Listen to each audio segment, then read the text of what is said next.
Vida en abundancia. Yo he venido para que tengan vida y para que la tengan en abundancia. Juan 10:10. El ladrón no viene sino para hurtar y matar y destruir. Los falsos maestros, prescindiendo de cuáles sean sus profesiones, dañan y ponen seriamente en peligro las almas de los hombres y al final ocasionan su destrucción. Sus fines egoístas sólo provocan la ruina de sus incautas víctimas. El Señor Jesús, el verdadero Maestro de los hombres, no le causa daño a nadie, ni acarrea la muerte de nadie. Su enseñanza está llena de bien, de amabilidad y de amor, y obra muy eficazmente para la felicidad y beneficio de los hombres.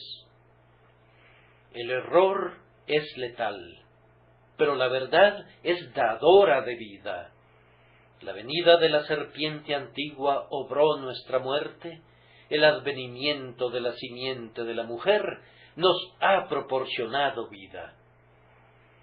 Omitiendo todo prefacio, les vamos a pedir que noten que, de acuerdo al texto, Jesucristo vino primero para que su pueblo tenga vida, y en segundo lugar, para que una vez otorgada la vida, sea gozada en abundancia. La primera verdad es que Jesucristo vino para que los seres humanos tengan vida. No me voy a detener en el hecho de que incluso la prolongación de la vida natural del pecador se debe, en gran medida, a la venida de Cristo. Ese árbol estéril no permanecería tanto tiempo en el huerto de la vida si no fuera porque el viñador de la viña intercede y clama: déjala todavía este año hasta que yo cabe alrededor de ella y la abone. La intervención del mediador da cuenta de la prolongación de la vida de los viles ofensores cuyos delitos colman la paciencia del cielo. Si las oraciones de nuestro grandioso intercesor cesaran durante una sola hora, tal vez los impíos que plagan la humanidad se hundirían rápidamente en el infierno, como se hundieron Coré, Datán y Abiram, cuando la ira del Señor se descargó sobre ellos. Sin embargo, ese no es el sentido del texto. La vida, en el sentido del perdón y de la liberación de la pena de muerte, es el grandioso resultado de la venida de Cristo. Todos los hombres, en su condición natural, están bajo sentencia de muerte, pues han pecado, y en breve habrán de ser llevados al lugar de la ejecución para sufrir allí el pleno castigo de la segunda muerte. Si algunos de nosotros, en este tiempo, hemos sido liberados de la sentencia de muerte y contamos ahora con la promesa de la corona de vida, debemos el cambio a que el Redentor vino para hacer un sacrificio por nuestros pecados. Cada uno de nosotros tendrá que descender a la muerte sin fin, a menos de que, a través de aquel que vino a la tierra y colgó del madero como el sustituto del pecador, obtenga la plena remisión de todas las ofensas y el veredicto de vida en vez de muerte. Hay vida en una mirada a Jesús, pero aparte de él, los hijos de Adán están condenados a muerte. Además, todos nosotros por naturaleza estamos muertos en delitos y pecados. En el día en que nuestros primeros padres quebrantaron la ley, murieron espiritualmente, y todos nosotros morimos en ellos. Y ahora hoy, separados de Cristo, todos nosotros estamos muertos para las cosas espirituales, y estamos desprovistos de ese espíritu viviente que nos capacita para tener comunión con Dios y para gozar y entender las cosas espirituales. Todos los hombres están desprovistos por naturaleza del espíritu que vivifica para alcanzar la forma más sublime de vida. Los hombres no regenerados cuentan con una vida física y mental, pero carecen de vida espiritual y no la tendrían jamás, excepto si Jesús se las otorga. El Espíritu de Dios sale según la voluntad divina e implanta en nosotros una simiente viva e incorruptible que es comparable a la naturaleza divina y nos confiere una nueva vida, en virtud de la cual vivimos en el reino de las cosas espirituales, comprendemos las enseñanzas espirituales, buscamos propósitos espirituales y estamos vivos para Dios, quien es espíritu. Ninguno de nosotros tiene alguna vida de ese tipo por nacimiento. Tampoco la recibimos gracias a ritos ceremoniales, ni puede ser obtenida por algún mérito humano.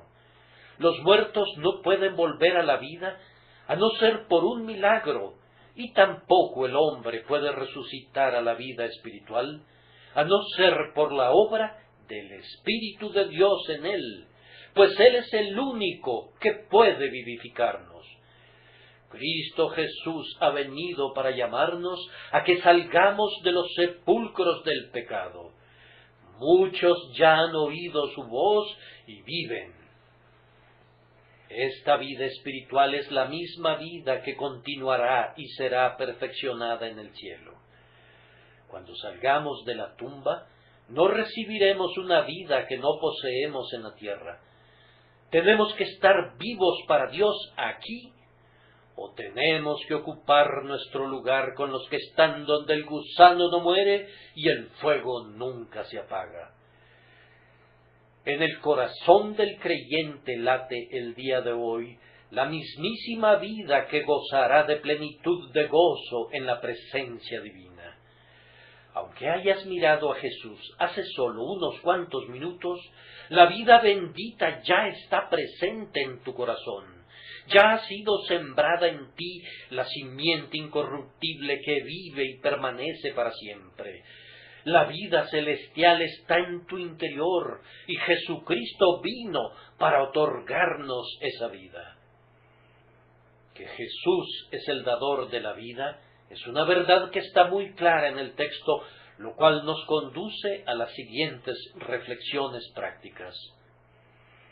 Solo en Jesús puede obtenerse la vida de tu alma. Entonces, si buscas hoy la salvación, aquí encuentras las instrucciones en cuanto a su única fuente. La vida espiritual no resulta de obrar. ¿Cómo es posible que los muertos obren para tener vida? ¿Acaso no tienen que ser revividos primero? ¿Y acaso no es cierto que más bien obran desde la vida que para la vida? La vida es un don, y cada quien la recibe mediante un acto de Dios. El Evangelio predica vida por Jesucristo. Pecador, allí es donde tienes que mirar. Eres enteramente dependiente de la voz vivificadora de aquel que es la resurrección y la vida. Eso, diría alguien, es muy desalentador para nosotros. La intención es que lo sea. Es un acto de bondad desalentar a los hombres cuando actúan basados en principios erróneos. En tanto que pienses que tu salvación puede ser alcanzada mediante tus propios esfuerzos, o mediante tus méritos, o mediante cualquier otra cosa que pudiera provenir de ti mismo, vas por la ruta equivocada y es nuestro deber disuadirte. El camino a la vida va en la dirección opuesta. Tienes que mirar al Señor Jesucristo en vez de mirarte a ti mismo. Tienes que confiar en lo que Él ha hecho y no en lo que tú pudieras hacer, y no debes valorar lo que tú pudieras obrar en ti, sino lo que Él obra en ti. Recuerda que Dios declara, para que todo aquel que cree en Jesús no se pierda, mas tenga vida eterna. Por tanto, si eres capacitado a venir y confiar en la sangre y en la justicia de Jesucristo, tienes de inmediato esa vida eterna que todas tus oraciones y tus lágrimas, tu arrepentimiento, tus asistencias a la iglesia o a la capilla y los sacramentos no podrían darte nunca. Jesús puede dártela libremente en este momento, pero tú no puedes generarla por ti mismo. Podrías imitarla engañándote a ti mismo, podrías hermosear el cadáver y hacer que parezca como si estuviera vivo, y pudieras provocarle algunos movimientos espasmódicos por medio de corrientes eléctricas. Pero la vida es un fuego divino, y tú no puedes ni robarte la llama ni encenderla por ti mismo. A Dios únicamente le corresponde dar vida, y por tanto te exhorto a que mires únicamente a Dios en Cristo Jesús. Cristo ha venido para que tengamos vida. Si hubiéramos podido obtener la vida sin necesidad de su venida, ¿por qué fue necesario que viniera? Si los pecadores pudieran recibir la vida aparte de la cruz, ¿por qué fue necesario clavar al Señor de gloria al vergonzoso madero? ¿Por qué las heridas sangrantes, Emanuel, si la vida podía venir por alguna otra puerta? Pero, además, ¿por qué el Espíritu de Dios descendió en Pentecostés?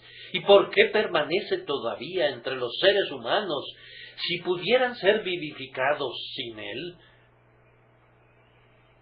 Si la vida pudiera ser alcanzada prescindiendo del Espíritu Santo, ¿con qué fin obra Él en el corazón humano? El sangrante Salvador y el Espíritu que mora en el hombre son pruebas contundentes de que nuestra vida no proviene de nosotros mismos, sino que proviene de arriba. Oh, trémulo amigo, apártate de ti mismo, entonces. No busques entre los muertos al que vive. No busques la vida divina en el sepulcro del yo. La vida de los hombres está en ese Salvador, y todo aquel que cree en Él no perecerá jamás. Pero tenemos el propósito de dedicar la mayor parte de nuestro tiempo a la segunda verdad, es decir, que Jesús ha venido para que quienes tienen vida la tengan en abundancia. La vida es un asunto de grados. Algunos tienen una vida que parpadea como una vela moribunda y que es imperceptible como el fuego del pabilo humeante. Otros están llenos de vida y son brillantes y vehementes como el fuego en la forja de un herrero cuando el fuelle sopla a su máxima potencia. Cristo ha venido para que su pueblo tenga vida a plenitud. El incremento de vida puede verse de muchas maneras. Puede verse en la recuperación de la salud. Un hombre yace enfermo en su lecho. Está vivo, pero apenas puede mover alguna de sus extremidades. Depende irremediablemente de quienes le rodean. Tiene vida en él, pero cuán limitado es su poder. Ahora, si ese hombre se recupera, se levanta de su lecho y retoma su lugar en la batalla del mundo.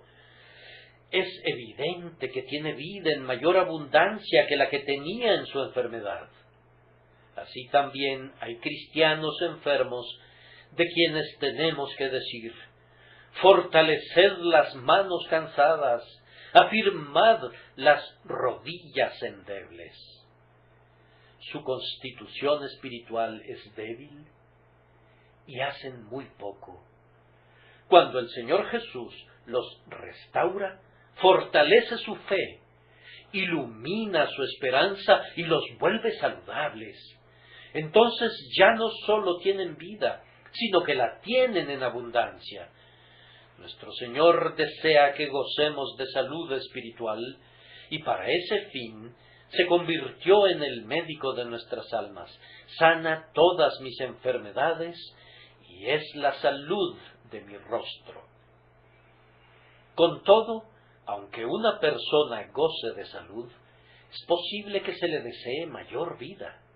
Por ejemplo, aquel niñito que está por allá, aunque goza de perfecta salud, todavía no puede correr solo. Si lo pones en el suelo, verás que se tambalea un poco y que está a punto de caerse. Sus huesos deben endurecerse y sus músculos deben acumular fuerzas. Cuando el chiquito se convierte en un hombre, tendrá vida en mayor abundancia que cuando era un bebé. Nosotros crecemos en gracia y avanzamos en conocimiento, en experiencia, en confianza y en conformidad a la imagen de nuestro Señor. De ser bebés en Cristo Jesús, pasamos a ser jóvenes y de jóvenes nos convertimos en padres en la Iglesia. Así quiere Jesús que crezcamos. Ese es uno de los designios de su venida. Así poseemos vida en abundancia. Con todo, una persona podría tener salud y experimentar algún crecimiento y, sin embargo, gozar solo de una restringida medida de vida. Supongan que el individuo es confinado como un prisionero en un estrecho calabozo donde unas cadenas y unas paredes de granito restringen perpetuamente sus movimientos. ¿Llamarías vida a su existencia? ¿No sería apropiado referirse a él como un muerto en vida y describir su calabozo como un sepulcro viviente? ¿Podría ser vida aquella a la que se le prohíbe el aire puro, que es un bien incluso del hombre más pobre, y a la que se le niega el sol que brilla para todo ser que respira? El hombre vive, pues consume ese trozo de pan seco y vacía diariamente la jarra puesta sobre el piso de piedra, pero está desprovisto de vida en el más estricto sentido, pues le es denegada la libertad. Cuando el pobre prisionero escale una vez más la colina, surque las olas del océano y deambule según su dulce voluntad, sabrá con gratitud en qué consiste tener vida en abundancia. Ahora, fíjense bien que si el Hijo de Dios los hace libres, serán libres en verdad, y en esa libertad encontrarán una vida rutilante, fulgurante y desbordante como las corrientes de una fuente. Estar en esclavitud debido al temor de la muerte es apenas tener vida. Estar continuamente preocupado con desconfianzas y recibir el espíritu de esclavitud para tener miedo de nuevo, engendra muerte. Pero es verdadera vida ser capaz de exclamar: tú has roto mis prisiones. Todavía puedo suponer que un hombre libre y que goza de salud pudiera tener vida en mayor abundancia.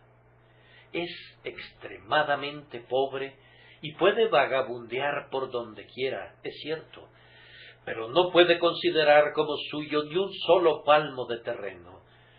Puede vivir donde él elija, si es que puede vivir, pero apenas tiene pan para su cuerpo, abrigo para sus miembros y cobijo para las gotas del rocío de la noche.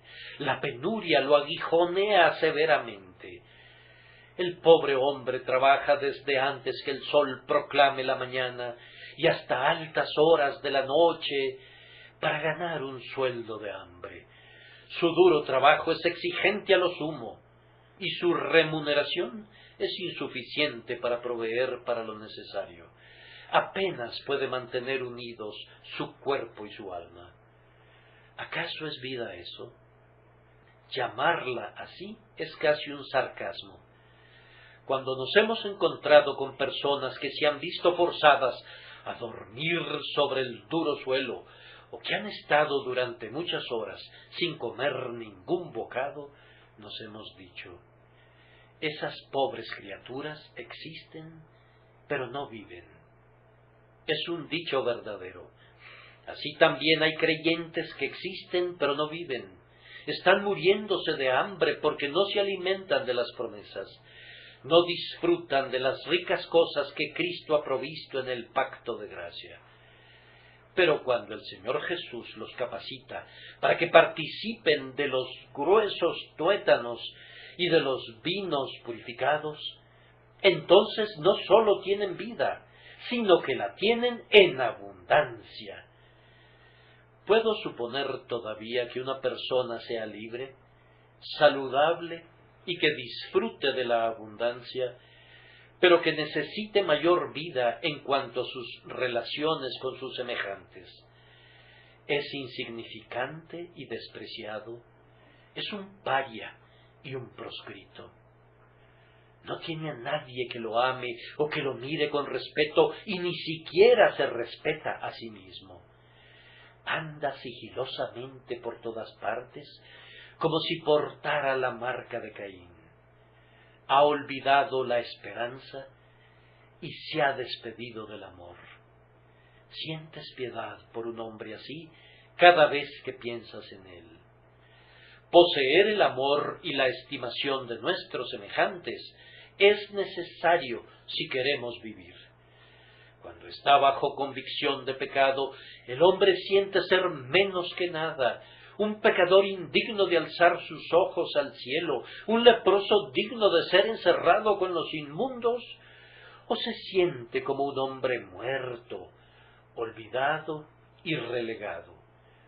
Yo les digo por experiencia propia que él descubre que es entonces un poderoso enriquecimiento para su vida cuando el Señor Jesús lo levanta del muladar y lo hace sentar con los príncipes de su pueblo.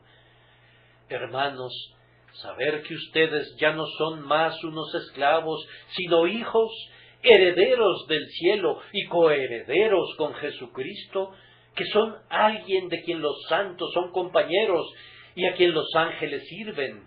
Eso es tener vida en abundancia, ¿no es cierto? De esta manera les he sugerido apresuradamente algunos de los puntos en los que se revela el crecimiento de la vida. Ahora voy a exponer el mismo tema de otra manera.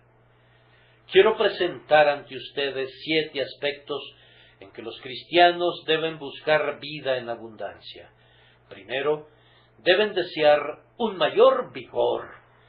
¿Se tiene que construir un muro de contención o se tiene que abrir una zanja?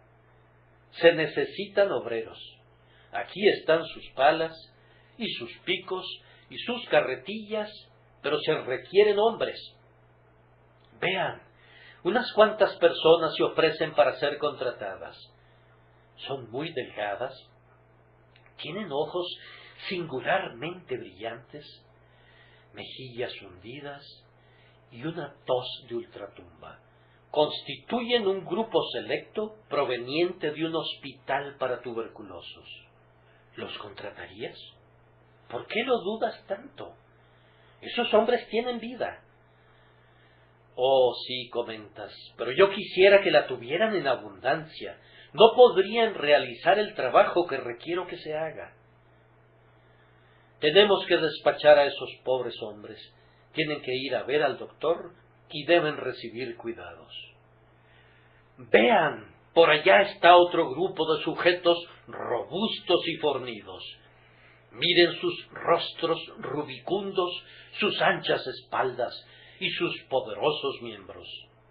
Entréguenles los picos, las palas y las carretillas y verán qué cosas pueden lograr los peones británicos. ¿Cuál es la diferencia entre los dos conjuntos de hombres, esos peones y esos tísicos? Pues bien, la diferencia estriba en la presencia o en la ausencia del vigor en su constitución física. Hay un algo. No podemos decir con exactitud qué es, y tal vez ni el mismo médico pudiera identificarlo, pero un conjunto de hombres sin ese algo son débiles, y los otros, con ese algo, están llenos de fuerza. Nuestro Señor Jesús ha venido para que, en un sentido espiritual, tengamos ese vigor, para que tengamos una vida vigorosa, bien fundada, bien equipada, bien establecida y confirmada, y seamos capaces de un arduo servicio y de una poderosa acción. Quiere que caminemos sin cansarnos y que corramos sin desfallecer. Quiere que nos comportemos como hombres y que seamos fuertes. Amados, ¿no ven qué gran diferencia hay entre unos cristianos y otros? ¿Acaso no son algunos de ellos inválidos espirituales? Ellos creen, pero su oración favorita es: creo, ayuda nuestra incredulidad. Ellos esperan, pero el miedo está casi enteramente en posesión de sus corazones. Sienten amor por Cristo, pero cantan con frecuencia: ¿amo al Señor o no? ¿Soy suyo o no? Ellos necesitan medicina y cuidados. Denles cualquier trabajo para el Señor y verán cuán pronto se cansan. Si los descorazonas un poquito, se sumen en la desesperación. Oh, que el Espíritu de Dios les diera vida en abundancia. Me temo que una gran proporción de cristianos conforman hoy la lista de enfermos y van en declive por falta de un principio profundamente arraigado y de una sólida vitalidad de piedad, que es a lo que me refiero cuando hablo de vigor. Es triste ver cómo algunos cristianos profesantes son conducidos al descarrío por cualquier error que sea plausiblemente colocado delante de ellos. Si todos los cristianos fueran iguales, entonces el papado fácilmente se pudiera convertir en la religión prevaleciente del país, pues no tienen ningún principio protestante, ningún arraigo en doctrina, ninguna firmeza en la fe. Ellos creen, pero no saben por qué o por cuál motivo lo hacen, y no pueden dar una razón para la esperanza que hay en ellos. Es de temerse que profesan la verdad, porque otros siguen esa tendencia y porque algún elocuente predicador ha ganado su afecto y se ha convertido en su oráculo. Están desprovistos en su interior del material del cual están hechos los mártires y no tienen en su naturaleza un espíritu indomable, no tienen ninguna decisión, ninguna tenacidad de convicción, ni ninguna firmeza de agarre. Por consiguiente, siempre que vengan tiempos de persecución en esta tierra, ellos serán nuestra debilidad. Tendremos que cuidar a tales seguidores pusilánimes y ponerlos en la retaguardia, o de otra forma el enemigo provocará un triste estrago entre ellos. Quienes tienen vida en abundancia son buenos soldados de Jesucristo, han aprendido a permanecer firmes en la verdad, y por la bendición de Dios son más que contrincantes para enfrentar a los maestros del error, pues saben lo que saben y son capaces de silenciar los hermosos discursos de los engañadores. No son llevados por doquiera de todo viento de doctrina, sino que permanecen en la verdad según han sido instruidos. Ellos claman: mi corazón está dispuesto, oh Dios. Son fuertes en el Señor y en el poder de su fuerza. Yo oro pidiendo que cada miembro de esta iglesia sea un varón de vigor interior y no uno de esos bebés a quienes tenemos que estar cuidando cada día y alimentando con viandas con una cuchara espiritual cada día domingo, sino varones que, por la bendición de Dios, tienen algo en su interior cuyo valor conocen y a lo que no podrían renunciar aunque todo el mundo los tentara o los amenazara. He comparado a esos sólidos creyentes con navegantes y no retiraré la comparación, pues necesitamos hombres que puedan decirles a los montes, quítate, y a los valles, engrandécete, y es por tales agentes que el Señor enderezará calzada en la soledad para su marcha de misericordia. En un segundo sentido tenemos vida en abundancia por la ampliación de la esfera de nuestra vida. Para algunas formas de vida humana, el rango es muy estrecho. El labrador de Wordsworth no tenía gran abundancia de vida, pues la primavera a la ribera del río era una flor amarilla para él y nada más.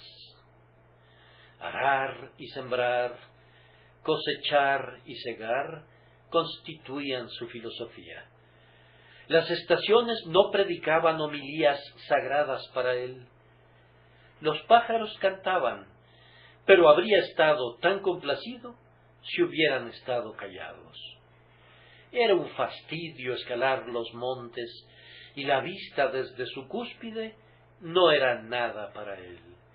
Su alma estaba dentro de su bata de trabajo y de sus pantalones de corduroy, y nunca deseó ir más allá de eso.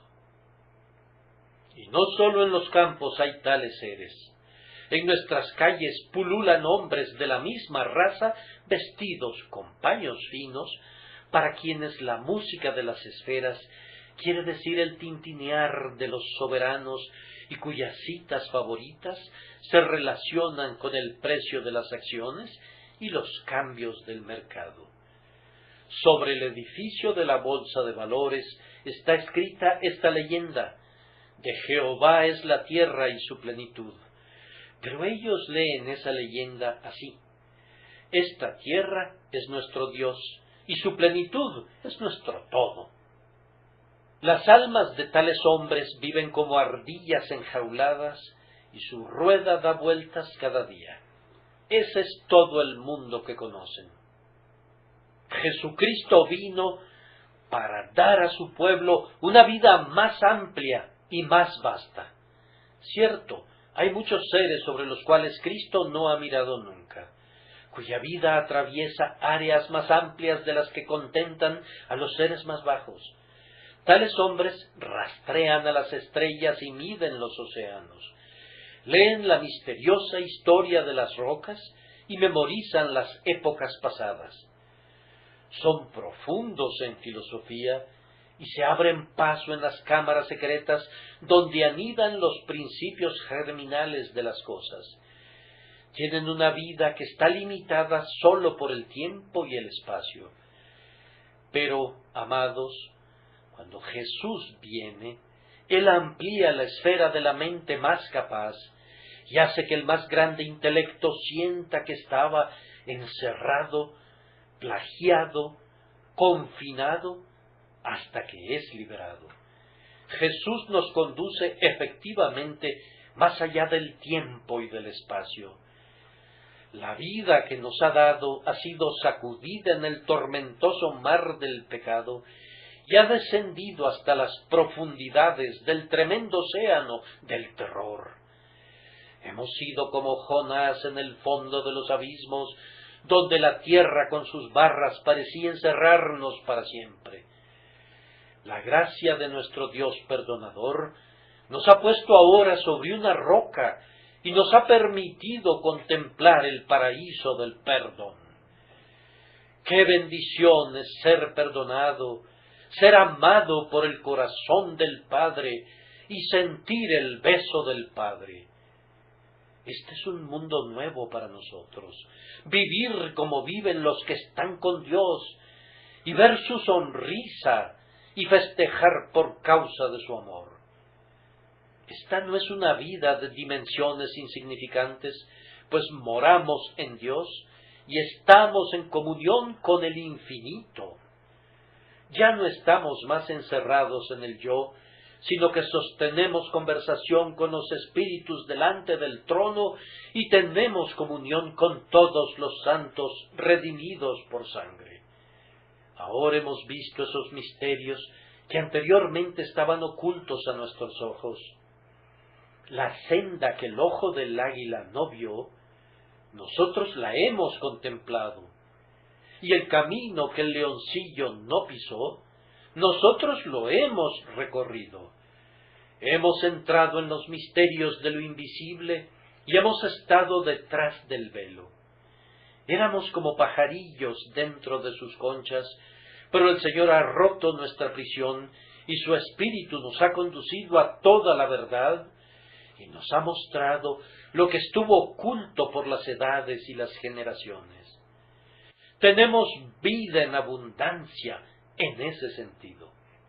En tercer lugar, nuestra vida en Cristo se torna más abundante conforme nuestros poderes son ejercitados.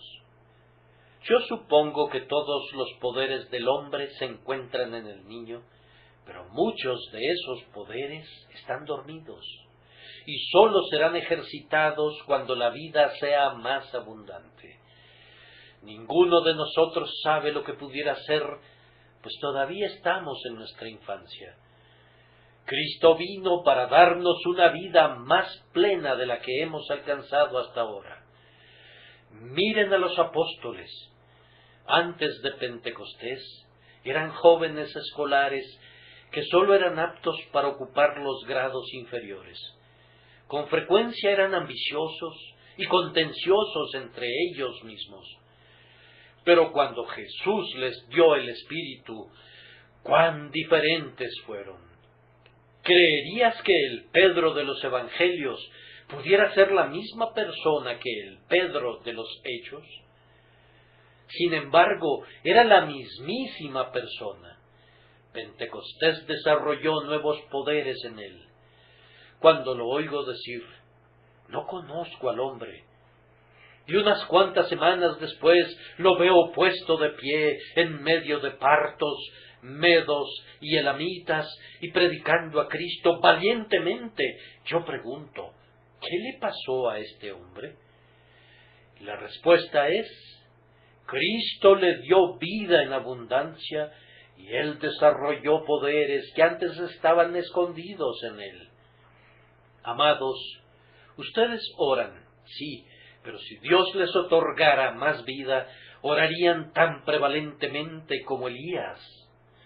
Aún ahora ustedes buscan la santidad, pero si tuvieran vida en abundancia, caminarían delante del Señor en gloriosa rectitud como lo hizo Abraham. Yo sé que ustedes alaban al Señor, pero si los llenara la vida abundante, rivalizarían con los ángeles en sus cánticos. Repito lo que ya les he dicho antes, no sabemos en qué podríamos convertirnos. De buena gana encendería en ustedes una santa ambición. Oren pidiéndole a Jesús que haga de ustedes todo lo que puedan ser. Díganle, Señor, nútreme con todas las gracias, poderes y facultades por medio de los cuales pueda glorificarte. Usa con plenitud mi condición humana. Envía un torrente desbordante de vida sobre mí, para que mi alma íntegra despierte y todo lo que hay en mi interior te engrandezca. Extrae de mí todo lo que pudiera ser extraído de un ser tan pobre como yo. Que el Espíritu obre en mí para alabanza de la gloria de tu gracia. Yo deseo, hermanos, tanto para mí como para ustedes, que estemos completamente vivos, pues algunos profesantes parecieran estar más muertos que vivos. La vida sólo ha abarcado una fracción de su condición humana. Bendito sea Dios porque hay vida en sus corazones, pero en sus cabezas solo hay vida parcialmente, pues no estudian el Evangelio, ni usan sus cerebros para entender sus verdades. La vida no ha tocado sus lenguas silenciosas, ni sus manos ociosas, ni sus bolsillos mordidos por la helada. Su casa arde, pero solo en un rincón, y el diablo está haciendo todo lo posible para sofocar la llama. Esos profesantes me recuerdan un cuadro que vi alguna vez, en el que el artista se había esforzado por dibujar la visión de Ezequiel y los cadáveres en el proceso de resucitar. Los huesos se estaban juntando y la carne los vestía gradualmente, y el artista representa un cuerpo en el que la cabeza está perfectamente formada, pero el cuerpo es un esqueleto, mientras que en otro lugar el cuerpo está bien cubierto, pero los brazos y las piernas permanecen en los puros huesos. Yo digo que algunos cristianos están en una situación muy parecida. Están vivos solo en ciertas zonas, y en algunos debe de ser una zona muy escondida la que ha sido vivificada, pues poco o nada se puede ver de algo de amor o de celo en la práctica. Oh, necesitamos que haya hombres que estén vivos de la cabeza a los pies, cuya existencia entera esté pletórica de consagración a Jesús y de celo por la gloria divina. Ellos tienen vida en abundancia. En cuarto lugar, el texto se refiere a un grado incrementado de energía. Podemos tener los poderes, pero sin ejercitarlos, y sin duda, muchos hombres tienen grandes capacidades espirituales, pero permanecen inmóviles por falta de intensidad de propósito. Ahora bien, ¿cuándo está más vivo el hombre? Algunos están vivos cuando están decididos a perseguir un propósito favorito. Han formado una resolución y pretenden implementarla, y puede verse al hombre entero siguiendo adelante sobre la pista, muy alerta y lleno de avidez. Ahora bien, el Señor nos ha provisto con un propósito que invariablemente nos estimula a la vida energética, pues el amor de Cristo nos constriñe. Él nos ha dado un motivo y un impulso que no podemos resistir, y hemos entrado en un pacto con Él que establece que glorificaremos su nombre en tanto que vivamos. Estamos solemnemente decididos y sinceramente resueltos a buscar su honor. Esto le da una intensidad a la vida que incrementa su abundancia y despierta todo. Se dice que un hombre está lleno de vida cuando es despertado a la excitación y es encendido a la pasión. El entusiasmo es vida efervescente, vida en erupción volcánica. Allí donde hay una resolución decidida, si despiertas a un hombre mediante la oposición, verás a su vida entera entrar en acción. Él estaba tranquilo antes, pero has despertado al león en él. Su vida estaba sumida en un sueño casi total, pero ahora está llena al nivel de una inundación. El hombre se siente transportado en mirada y en plática, está completamente vivo y en actos está lleno de energía al máximo grado. Nuestro divino Señor ha encendido la llama de nuestra vida, inspirando en nosotros la gloriosa pasión del amor por Él. Esto nos proporciona un estímulo y un ímpetu. Un corazón que está plenamente sometido al amor de Jesús es capaz de pensamientos y de actos que son completamente extraños para las almas más frías. Una vida energética, poderosa y triunfante pertenece a las almas enamoradas de la cruz y desposadas en ardiente amor con el esposo celestial. En personas locas es dolorosamente manifiesta una abundancia de un cierto tipo de vida.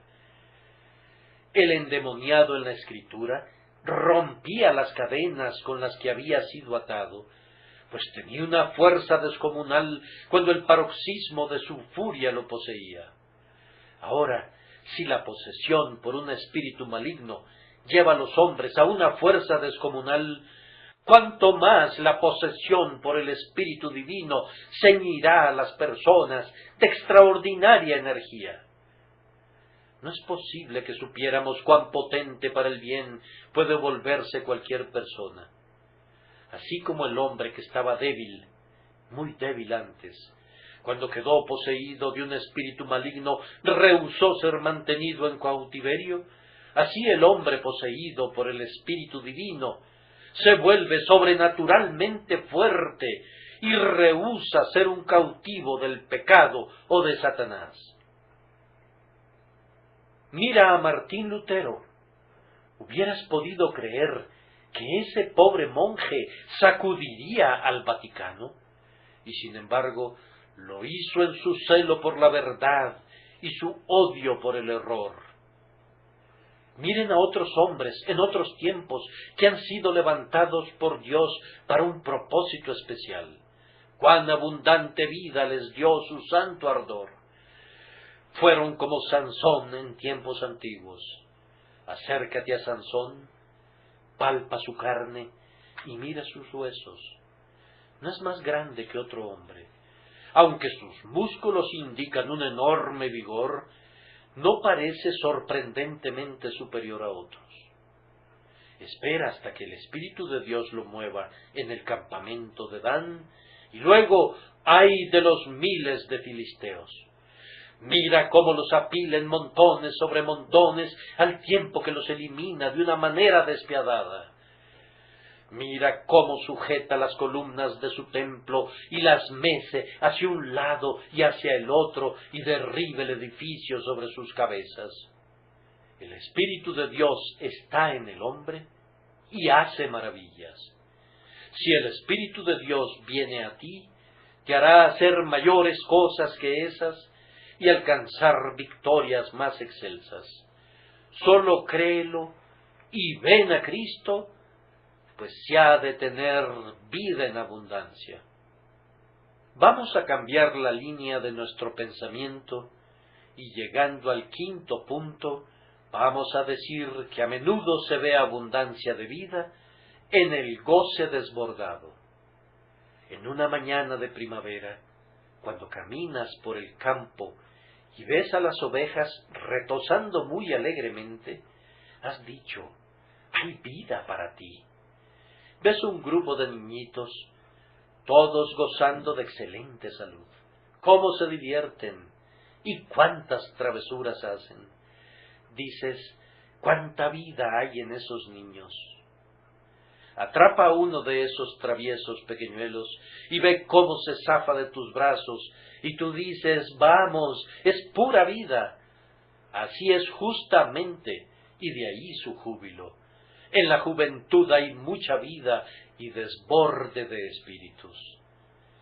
Cuando Israel salió de Egipto, era el joven Israel, y cuán alegremente golpeó sus panderos y danzó delante de Jehová. Cuando las iglesias son avivadas, cuánta vida hay en ellas, y luego cuántos himnos surgen. Nunca llega un avivamiento de la religión sin un avivamiento del canto. Tan pronto como llega la reforma de Lutero, los salmos son traducidos y cantados en todas las lenguas, y cuando Whitefield y Wesley están predicando, entonces Charles Wesley y Toplady tienen que estar elaborando himnos para que el pueblo los cante, pues tiene que mostrar su gozo, un gozo nacido de la vida. Querido amigo, cuando el Señor te dé más vida, tendrás también más gozo. Ya no andarás por la casa enjugándote las lágrimas, ni serás considerado melancólico ni deprimido cuando el Señor te dé vida en abundancia. No me sorprendería que adoptaras el hábito de cantar en tu trabajo y de tararear tonadas en tus caminatas. No me sorprendería que las personas preguntaran ¿por qué fulano de tal está tan feliz? ¿Qué hace que sus ojos brillen como con un extraño deleite? Es pobre, está enfermo, pero cuán bienaventurado pareciera ser. Esto se verá, hermano, cuando no sólo tengas vida, sino cuando la tengas en abundancia. Ahora, en sexto lugar, este es un hecho más o menos peculiar, pero creo que no debe ser omitido. La abundancia de vida será percibida en una delicadeza de sentimiento. Sin duda hay una gran diferencia en cuanto a la cantidad de dolor que las personas experimentan ante la misma operación quirúrgica. Hay personas que están constituidas de tal manera que podrías cortarles un brazo y apenas sentirían más de lo que otra persona sentiría si le extrajeran un diente. Hay algunos, por otro lado, para quienes el más leve dolor implica un sentimiento de horror, pues son muy sensibles. No podría decir si es una ventaja o una desventaja, pero algunos diestros médicos han observado ciertamente que aquellas personas que tienen constituciones mentales fuertes, que usan mucho sus cerebros y que tienen una buena organización mental, son usualmente aquellos que sufren más cuando se ven sometidos a un dolor. Hay más vida en ellos de un cierto tipo y son más sensibles por esa razón. Ahora bien, cuando el Señor Jesucristo da a los miembros de su pueblo la vida en sus formas más sublimes, se vuelven más capaces de sentir dolor. El mismo pecado les hará dolerse 100 veces más de lo que solía hacerlo y se abstendrán de él con mayor ansiedad para evitarlo. Si eres simplemente un cristiano, puedes hacer el mal y serás penitente.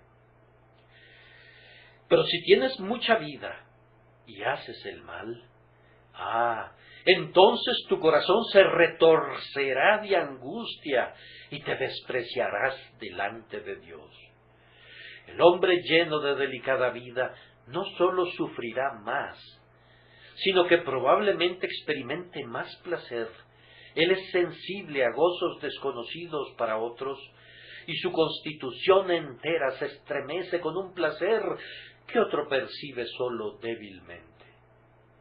El nombre de Jesús es indeciblemente dulce para los que tienen vida en abundancia.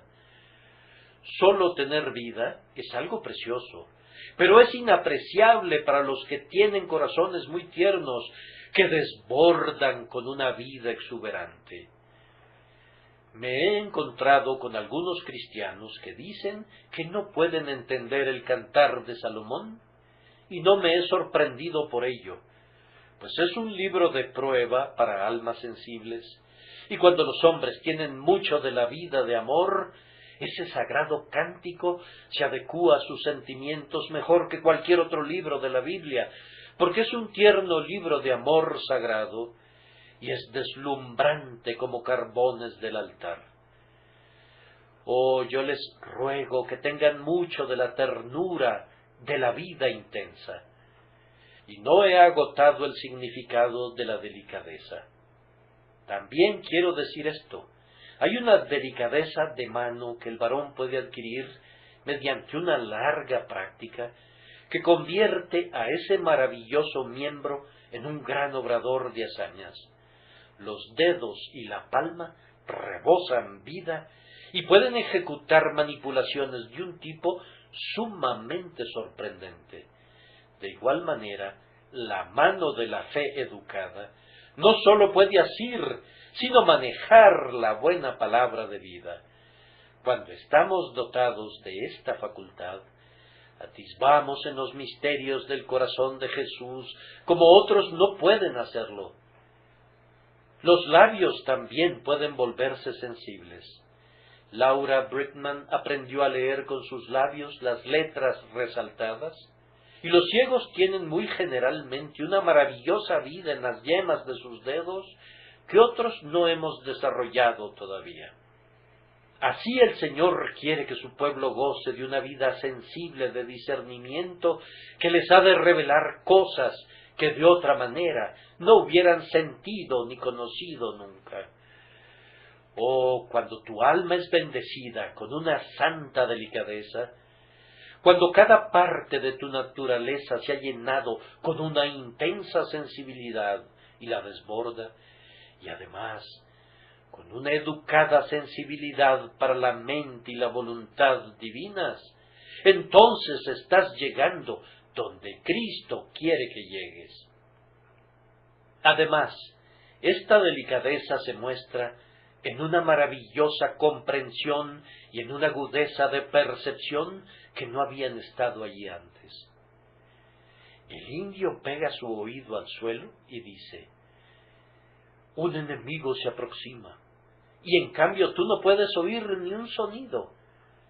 Cuando se llega a una curva en el bosque, él dice: hay una pista rumbo a la derecha, y en cambio tú no puedes ver que una varita fue cortada, ni que una sola hoja de hierba fue doblada.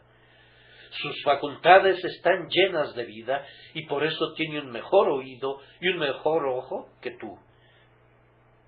Recuerda la historia del sitio de Lucknow, cuando la mujer montañesa dijo: ¿lo oyes? ¿Lo oyes? Ella podía oír el sonido de la música de los montañeses cuando aún estaba muy distante. No dudo de que lo oyera, aunque los demás no lo oían. Su oído era más agudo que el de ellos. Jesús quiere que tengamos una rápida percepción en el temor del Señor, de tal manera que podamos decir: Él viene, puedo oír sus pisadas. Y el mundo dirá: estás loco, comamos y bebamos, y casémonos y démonos en casamiento. Necesitamos ser capaces de decir: puedo oír la voz del esposo, cuando otros dicen: no es así, es la pura imaginación. Necesitamos ojos que vean la tierra que está muy distante, para que sean visibles para nosotros las puertas de oro de nuestro hogar celestial. Así tendremos vida en abundancia. El séptimo punto es este: la vida, cuando es abundante, se vuelve suprema. Algunas razas de hombres tienen vida física, pero no la tienen en abundancia. Por ejemplo, los indios cobrizos y las razas australianas tienen vida, pero al cabo perecen y desaparecen de la faz de la tierra, mientras que otras razas de vida más vigorosa luchan con su ambiente y sobreviven. Los cristianos deberían tener una vida tan abundante que sus circunstancias no deberían ser capaces de vencerlos.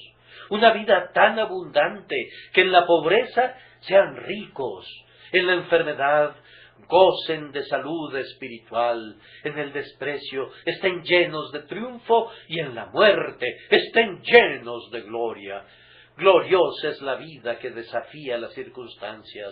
Hermanos, Cristo nos ha dado una vida suprema, suprema en su tenacidad. No puede ser destruida, nadie puede cortar su hilo. ¿Quién nos separará del amor de Cristo? Ni lo presente, ni lo porvenir podrían hacer eso. Tenemos una vida tan abundante que triunfa sobre todo. Lo que deseo más que nada es tener esta vida de una manera tan abundante que sea suprema sobre mi ser entero.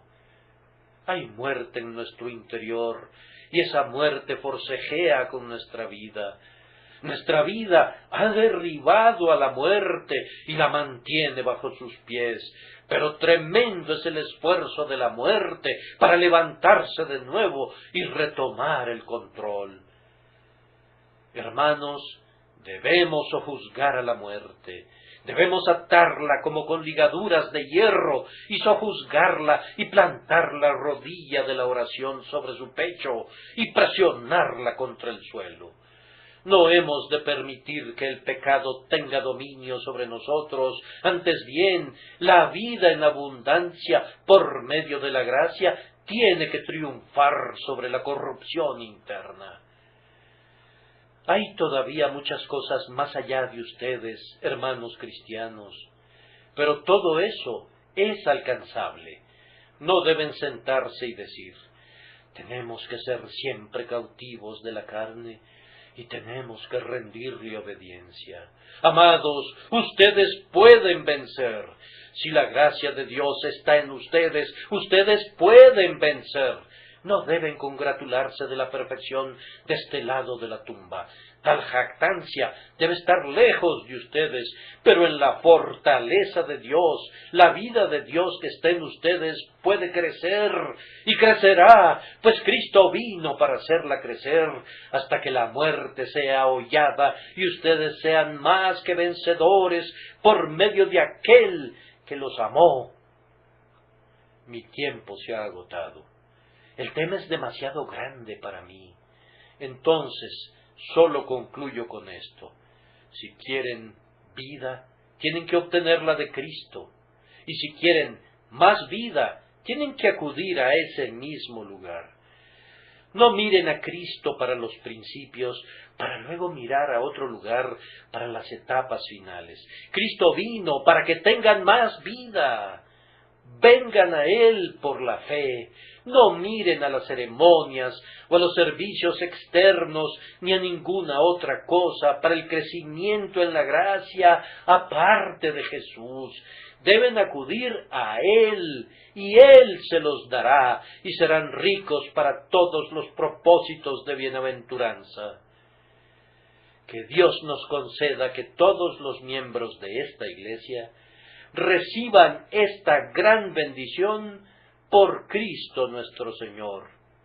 Amén.